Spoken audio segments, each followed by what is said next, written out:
वर्धा जिल्ह्यातील अल्लीपूर ग्रामपंचायत कार्यालयामध्ये महात्मा गांधी जयंती व लाल बहादूर शास्त्री जयंती साजरी करण्यात आली। भारत देशाला स्वातंत्र्य मिळवून देण्यासाठी मोलाचे योगदान देणाऱ्या शांतता आणि अहिंसा या मार्गाचा अवलंब करून इंग्रजांविरुद्ध लढणारे व त्यांना शांततेच्या मार्गाने हाकलून लावणारे राष्ट्रपिता महात्मा गांधी तसेच लाल बहादूर शास्त्री यांच्या जयंतीनिमित्त ग्रामपंचायत कार्यालयामध्ये फोटोला माल्यार्पण करून पूजन करण्यात आले। यावेळी प्रमुख उपस्थिती प्रशासक तुषार जोगी, ग्राम विकास अधिकारी दत्तात्रय दिवटे, आशा अंगणवाडी सेविका, महिला बचत गट सदस्य यावेळी मोठ्या संख्येने उपस्थित होत्या। 2 ऑक्टोबर गांधी जयंती निमित्त ग्रामीण समस्या मुक्ती ट्रस्ट व कैलास सत्याची चिल्ड्रन फाउंडेशन यांच्याद्वारे बालविवाह मुक्त गाव करण्याची शपथ सुद्धा उपस्थित त्यांना देण्यात आली। शासनाने ठरवून दिलेल्या नियमाप्रमाणेच आम्ही आमच्या मुलामुलीचे विवाह करू व परिसरामध्ये बालविवाह देणार नाही याबाबत शपथ देण्यात आली।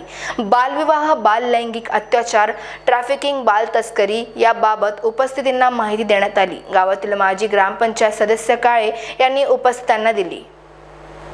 महान्यूज 7 साठी प्रतिनिधी सतीश काळे, वर्धा।